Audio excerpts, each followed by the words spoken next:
Di dunia amalannya tertolak, di akhirat keadaannya terusir. Itulah pelaku bid'ah yang diancam lewat hadis-hadis Nabi SAW. Kita harus tahu dulu, setiap ada ungkapan kita dudukkan dulu dengan definisinya. Ya, karena itu kebiasaan para ulama, disebut dengan ta'rif definisi. Penting didudukan karena sekarang banyak orang memberikan penilaian tapi tidak mengerti hakikatnya apa. Dalam semua hal, dalam segala hal, dalam bidang apapun, ketika Anda ingin menilai sesuatu, maka pahami dulu maksudnya. Jangan-jangan Anda komentari tapi Anda tidak mengerti arahnya. Baik. Sekarang apa itu bid'ah? Kita bagi dulu pada dua bagian. Pertama secara bahasa dan istilah. Ini penting karena istilah ini memberikan batas. Mau dibatasi apa pengertian bid'ah ini? Apakah dalam pengertian urusan dunia atau dalam pengertian urusan agama? Kalau Anda ingin memahami bid'ah dalam urusan pengertian dunia, maka kalimatnya bisa netral. Tapi kalau Anda memahami urusan bid'ah dalam pengertian agama, maka ia boleh jadi memiliki pengertian yang tidak sama dengan paham sebelumnya. Mengerti sampai sini? Awas, awas ya. Nanti dalam agama pun akan dibagi lagi. Nanti kita akan masuk pada turunan. Sunnah misalnya. Nanti dalam turunan pengertian agama, sunnah bisa beda-beda lagi. Apakah sunnah dalam istilah fiqih? Apakah sunnah dalam istilah usul fiqih? Ataukah sunnah dalam istilah ilmu hadis? Anda akan temukan perbedaan lain antara sunnah di usul fiqih dengan sunnah dalam fiqih. Beda antara sunnah pengertian di fiqih dengan sunnah dalam ilmu hadis. Tapi kita kembalikan dulu ke sini, jika disebutkan bid'ah dalam pengertian istilah syariat agama, maka yang dimaksudkan itu bukan seperti yang tadi dijelaskan. Karena ukuran penjelasan syariat mesti melihat keterangan pemberi syariat itu, yaitu Allah Subhanahu wa Ta'ala yang diteruskan lewat Rasulnya Muhammad sallallahu alaihi wasallam. Jadi kalau urusan syariat saya tidak bisa mengarang. Tidak bisa mengarang, tidak boleh. Mengarang hanya ada dalam pelajaran bahasa Indonesia. Ya, di syariat tidak. Ketentuannya lihat di Al-Qur'an ataukah di penjelasan Al-Qur'an disebut dengan hadis. Baik, siapa yang menyampaikan hadis?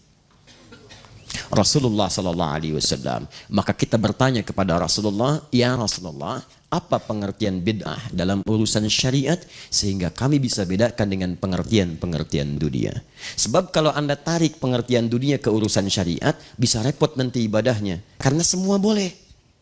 Wah, itu salatnya pakai bahasa Arab. Orang Arab, saya mau orang Indonesia pakai bahasa Indonesia saja. Allahu Akbar, baru. Itu bid'ah. Memang inovatif. Salah. Paham? Baik. Allahu Akbar. Udah kebanyakan kiri duluan. Saya mau kanan duluan. Allah. Kadang kaki naik dikit. Muncul lagi. Assalamualaikum warahmatullah. Assalamualaikum warahmatullah. Dia cuman kepalanya doang. Tangannya kemana? Assalamualaikum warahmatullah. Assalamualaikum warahmatullah. Contoh. Kalau semua perkara urusan dunia ditarik ke dalam urusan agama, maka para ulama mengatakan setiap orang akan mudah melakukan dan mengerjakan apa yang ia inginkan. Maka tidak teraturlah urusan agama itu kemudian. Jelas sampai sini? Baik. Turunkan ke sini. Kita akan bahas tentang turunan ini dengan menurunkan ayat-ayatnya. Boleh saya hapus dulu? Alhamdulillah, baik ya. Baik, silakan Pak. Jazakumullah khair. Boleh Pak, Masya Allah. Sebentar Pak, ini teman-teman, materi ini penting. Saking pentingnya, polisi aja susah ngapusnya tuh. Ya, Jazakumullah, silakan Pak. Masya Allah. Apa saya bilang? Iya Pak, lebih mudah nangkep penjahat dibandingkan ngapus Pak. Jazakallah. Baik. Baik, sampai sini aja Pak, cukup biar saya di sini dulu. Bapak, Masya Allah, jazakumullah khair. Semoga muliakan Pak Suhaidi. Baik, nanti kita ke Mekah Pak ya, sama-sama tanggal 24 Desember. Dan kita di depan Ka'bah memohon kepada Allah. Dengan insya Allah saudara kita Muhammad Zuhri. Dan kami sampaikan insya Allah dengan juga saudara-saudarinya, saya ingin mengajak keluarganya karena saya dengar ayah ibunya juga sudah meninggal dunia, maka kami gantikan dari ayah ibu itu. Mulanya kami ingin mencoba membantu untuk juga, bukan membantu sebetulnya, hanya Allah titipkan, kemudian kita hadirkan sifat berbagi untuk merenovasi rumah, tapi ternyata Alhamdulillah TNI sudah bergerak, yang lain bergerak, maka saya kira kami alihkan nanti insya Allah mengundang saudara Muhammad Zuhri dengan seluruh saudaranya, ada 4 orang, kita bersama-sama menunaikan umrah insya Allah. Cukup Pak, sampai di situ dulu, baik ya? Nah, sekarang kita akan tanyakan pengertian bid'ah menurut syariat. Yuk, satu. Hadis. Kita ambil yang paling sahih saja supaya mudah dipahami. Pertama Al-Bukhari. Kemudian hadis Muslim. Dua ini saja, nomor hadis 6259, nomor hadis 1718. Asar lebih 2 jam 3 menit. Asar kan 15.13, ya. Ini 17.18. Kemudian di hadis Muslim juga, ini yang disebutkan bid'ah langsung, nomor hadis 867. Ya. Fokus. Saya akan mulai dari yang ini dulu. Setelah itu baru nanti saya turunkan ayat-ayatnya. Saya mulai dari sini karena di sini kalimat bid'ah langsung disebutkan. Baru kemudian kita ke sini, ini sama substansi hadisnya, bahkan kalimatnya tidak ada bedanya. Baik, saya mulai dari sini. Ini sering dikutip kalimatnya oleh para khatib khususnya di hari Jumat. Baik. Fa inna asdaqal hadithi kitabullah. Sungguh kalimat-kalimat yang paling benar, sifatnya mutlak kebenarannya itu hanya Al-Quran, kitabullah. Maka mustahil ada kerancuan di dalamnya, maka kita tidak boleh meragukannya. Wa khairal hadyi hadyu Muhammadin sallallahu alaihi wasallam. Dan petunjuk terbaik, jika ada yang memberikan petunjuk, maka yang terbaik yang bersumber dari Nabi Muhammad sallallahu alaihi wasallam. Misal, ada yang mengajarkan Anda tentang kejujuran, maka pengajaran itu tidak akan pernah mengalahkan petunjuk Nabi Muhammad sallallahu alaihi wasallam tentang berbuat jujur. Ada yang mengajarkan misalnya tentang keadilan, maka sifat adil itu tidak ada yang mengalahkan dari sifat keadilan yang pernah diajarkan Muhammad SAW. Maka setiap yang mendapatkan pengajaran dari beliau, Anda mesti praktekkan dan tunjukkan kepada lingkungan bahwa Anda yang terbaik. Makanya sifat umat ketika mengikuti petunjuk Quran, mengamalkan petunjuk Nabi, maka turun pujian dari Quran langsung di Quran surah 3 Ali Imran ayat 110. Kuntum khaira ummah.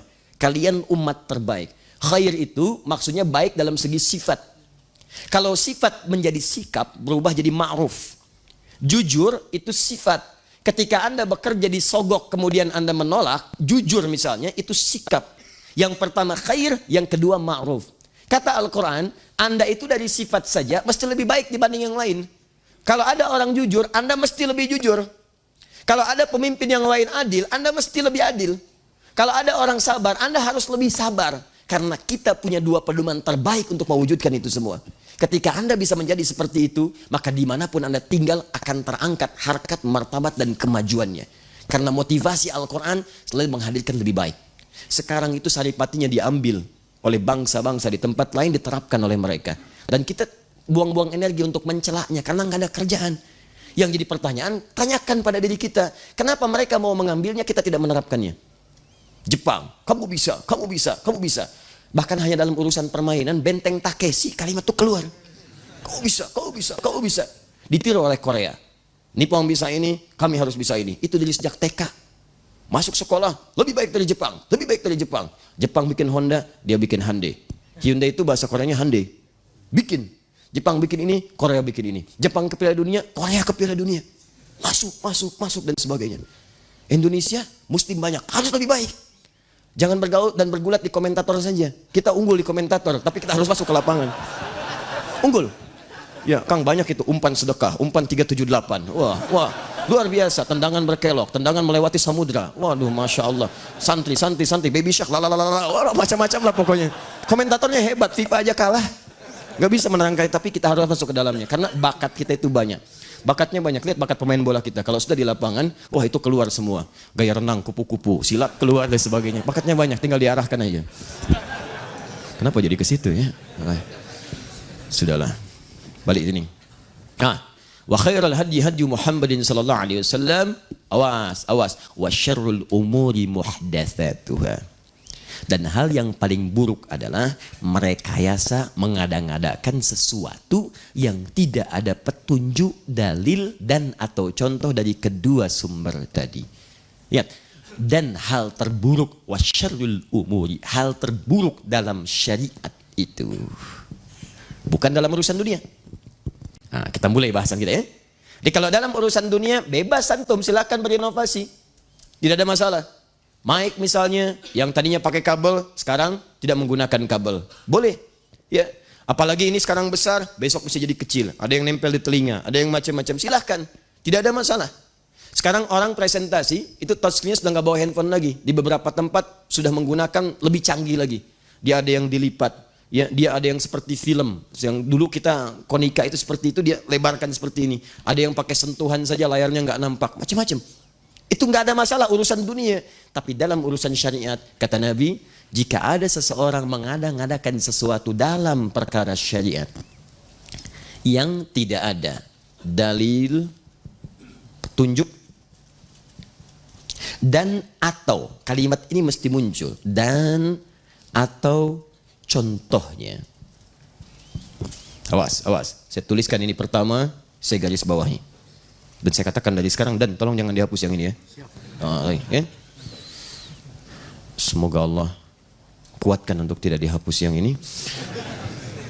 Lihat, dalil dan atau contoh. Jika seseorang mengada-ngadakan dalam urusan syariat, tidak ditemukan dalilnya dalam Al-Quran, tidak ada petunjuknya di hadis, tidak pernah dicontohkan misalnya, dan atau tidak ada contoh. Kalimat dan atau ini bisa jadi nanti contohnya tidak ada, tapi dalilnya ada. Maka ini punya hukum berbeda. Jangan sembarangan mengatakan kalimat nanti. Baik. Sekarang teruskan. Wa syarrul umuri muhdatsatuha. Awas, wa kullu bid'atin dhalalah. Muncullah kalimat bid'ah. Maka orang-orang yang mengadakan sesuatu dalam syariat tidak ada dalil, petunjuk dan atau contoh, maka Nabi menyebut langsung perkara itu, masalah itu dengan kalimat yang singkat, bid'ah. Ini. Bid'atun. Wa kullu bid'atin dhalalah. Dan setiap yang bid'ah dalam urusan syariat itu berpotensi menghadirkan kesesatan, sesat. Ini poinnya. Paham sampai sini? Halo? Paham? Baik. Jadi kalau kita kemudian ingin pahami apa itu bid'ah dalam pengertian syariat, maka Nabi memberikan definisi. Kata beliau, segala hal yang diada-adakan dalam urusan syariat, ditarik dalam nuansa syariat, padahal tidak ada dalil, tidak ada petunjuk dan atau contoh sebelumnya. Mengerti sampai sini? Baik. Kalau dipahami, maka lihat konsekuensinya. Pertama, kullu bid'atin dhalalah. Setiap yang diada-adakan bisa tersesat. Dhalalah itu bisa untuk pribadi, bisa untuk orang lain. Jadi kalau ada orang berkreasi dalam urusan syariat, berinovasi dalam urusan syariat, dia bisa tersesat, orang lain bisa ikutan sesat. Itu yang bahaya. Awas, hati-hati, itu yang sangat berbahaya. Dan yang kedua, setiap amal yang ia kerjakan dari hasil inovasi itu, maka langsung oleh Nabi diberikan penjelasan detil tanpa penafsiran. Hadis riwayat Al-Bukhari, nomor hadis 6259, hadis Muslim nomor hadis 1718. Perhatikan, man ahdatha fi amrina hadza ma laysa minhu fahuwa raddun.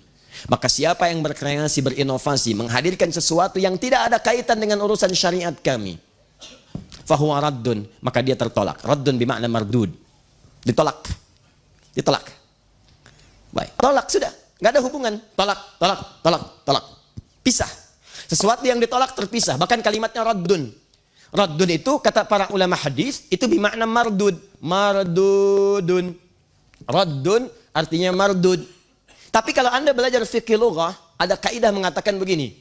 Ziyadatul mabna tadullu ala ziyadatil ma'na. Kalau satu kalimat bertambah hurufnya, maka ini menunjukkan beda arti dari sebelumnya, mengalami perluasan dan perpanjangan. Ini tertolak, ini juga tertolak. Tapi kenapa kalimat tertolaknya tidak menggunakan mardud atau raddun? Kalau kalimatnya menggunakan mardud, itu artinya cara penolakannya lebih panjang, lebih halus. Jauh, jauh, jauh, tidak langsung ditolak. Kadang-kadang basa-basi kayak orang melamar tapi tidak disukai. Tapi kalau yang ini, raddun, kalimatnya singkat, padat, cepat, menunjukkan sesuatu yang berlangsung dengan cepat tanpa basa-basi. Tanpa basa-basi. Raddun. Bapak, ada apa kemari? Mau melamar? Maaf Pak, sebelum datang saya kasih tahu dulu Pak ya, Bapak sudah tertolak. Sudah. Baik. Paham?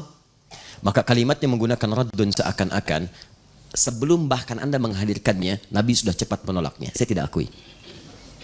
Ingat, kalimatnya bukan menggunakan mardun, tapi raddun. Raddun, fahuwa raddun. Maka kalau ada yang berinovasi dalam urusan syariat, saya tidak akan basa-basi, kata Nabi. Kamu tertolak. Bahkan ketika dia hadir saat di akhirat nanti, hadisnya sahih. Terlihat seperti orang yang mengikuti Nabi, tapi begitu dekat-dekat kepada Nabi, tiba-tiba Nabi mengusirnya. Dan Nabi tidak pernah mengusir manusia dalam urusan kehidupan di muka bumi tanpa syariat yang dibenarkan oleh Allah Subhanahu wa taala. Tapi ketika di akhirat datang, kamu siapa? Oh, begitu dekat, kamu bukan umatku. Pergi. Raddun. Di dunia amalannya tertolak, di akhirat keadaannya terusir. Itulah pelaku bid'ah yang diancam lewat hadis-hadis Nabi sallallahu alaihi wasallam. Paham sampai sini?